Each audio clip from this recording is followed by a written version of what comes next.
Hi friends, இன்னைக்கு ஒரு கேரளா ஸ்டைலில் மீன் பொழிச்சது மாதிரியே சேனையும் வாழைக்காயும் வச்சு ஒரு வெஜிடேரியன் பொழிச்சது தான் நம்ம செய்ய போகிறோம். இதுக்கு சேனையை நல்லா கழுவி மண் இல்லாமல் எடுத்து தோலெல்லாம் சீவி நறுக்கி வச்சுக்கணும். கொஞ்சம் பெரிய பெரிய பீசஸாக நம்ம எடுத்து வச்சுக்கணும். அதே மாதிரி வாழைக்காயும் கொஞ்சம் பெரிய பீசஸாக நறுக்கி தண்ணியில் போட்டு வச்சுக்கணும். மற்ற பொருட்களும் நீங்கள் எடுத்து ரெடியாக வச்சுட்டு நம்ம செய்ய ஆரம்பிக்கலாம்.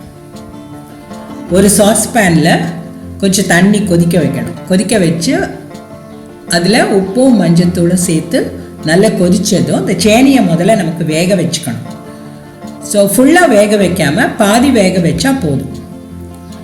பாதி வேக வச்சதும் அதோட காரல் போகணுன்னா நீங்கள் கொஞ்சம் புளி தண்ணியும் அதோட சேர்த்து ஒரு நிமிஷம் நல்லா கொதிக்க விடணும். அந்த புளி தண்ணியோடு சேர்ந்து அது கொதித்து வந்ததும் அதை ஜல்லடையில் நம்ம வடிகட்டிட்டு தனியாக எடுத்து ஆற வச்சிடணும். அதே மாதிரி வாழைக்காயும் நம்ம ஒரு சாஸ்பேனில் தண்ணியில் கொஞ்சம் உப்பு போட்டு அது கொதித்ததும் கொஞ்சம் மஞ்சத்தூளும் சேர்த்து ஒரு நிமிஷம் வெந்தால் போதும். அந்த வாழைக்காய் சீக்கிரம் வெந்துடும். அதனால் ஃபுல்லாக வேக வைக்கக்கூடாது. வெந்ததுன்னா நம்ம இலையில வைக்கும்போது உடஞ்சி போயிடும். ஸோ வாழைக்காயும் பாதி வெந்தால் போதும்.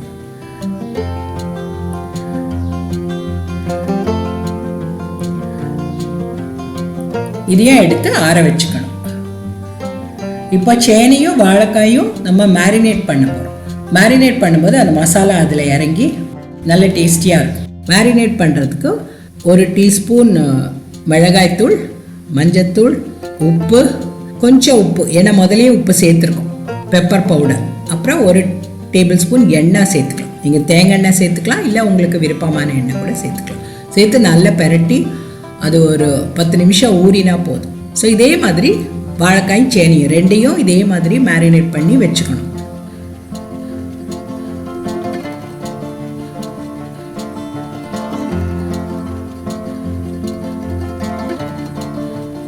இதை ஒரு பேனில் நம்ம அதை ரெண்டையும் சேர்த்து லேசாக ஃப்ரை பண்ணி எடுத்து வச்சுக்கலாம். இந்த ப்ராசஸ் நீங்கள் வேணும்னா ஸ்கிப் பண்ணிக்கலாம். ஆனால் இது இப்படி ஃப்ரை பண்ணி எடுத்து அதுக்கப்புறம் வைக்கும்போது ரொம்ப டேஸ்டியாக இருக்கும்.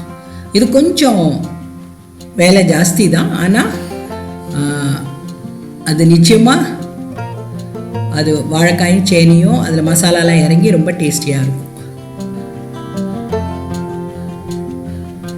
ஸோ இது ஃப்ரை பண்ணி எடுத்து வச்சுட்டு நம்ம இதுக்கு வைக்க போகிற மசாலாவை எப்படி செய்கிறதுங்கிறது பார்க்கலாம். ஒரு பேனில் கொஞ்சம் எண்ணெய் போட்டு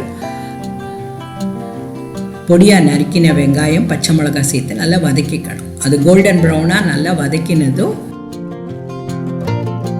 கொஞ்சம் மஞ்சத்தூள், ஒரு டீஸ்பூன் இஞ்சி பூண்டு விழுது, இதையும் சேர்த்து வதக்கிக்கணும்.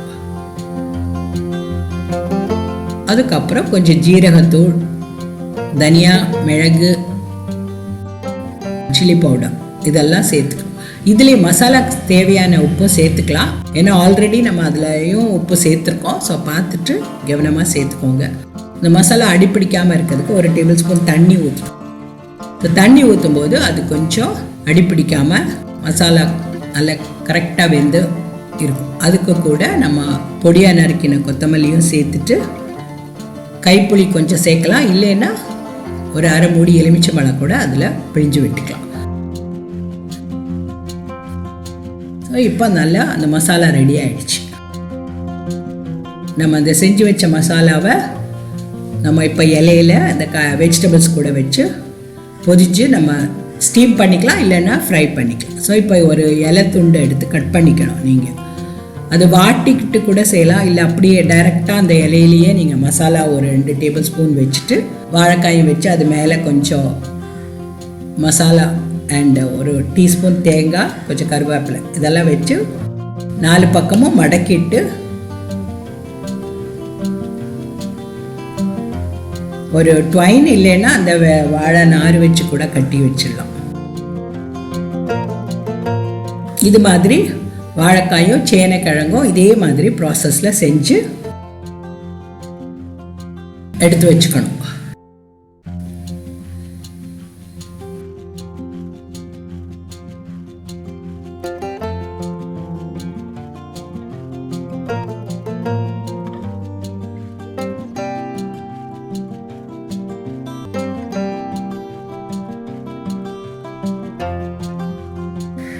ஸோ இந்த மாதிரி செஞ்சு வச்ச பேக்கெட்டை நம்ம ஸ்டீம் பண்ணிக்கலாம். இல்லைன்னா ஒரு தோசைக்கல்லில் கொஞ்சம் எண்ணெய் போட்டு ஃப்ளேம் கொஞ்சம் லோவாக வச்சுட்டு பேன் ஃப்ரை கூட பண்ணி எடுக்கலாம்.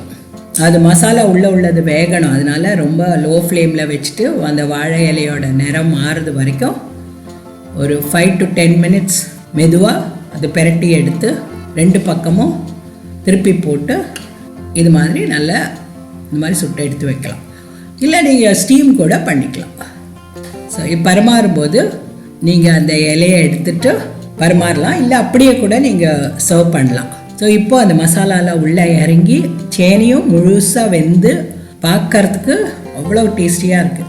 நல்லா மீன் பொரிச்சது மாதிரியே இருக்குது. ஸோ இந்த ரெசிபி உங்கள் எல்லாருக்கும் பிடிச்சிருக்குன்னு நினைக்கிறேன். கொஞ்சம் வேலைனாலும் டெஃபினட்டாக நீங்கள் செஞ்சு பார்த்துட்டு என்ஜாய் பண்ணுங்கள். தேங்க்யூ.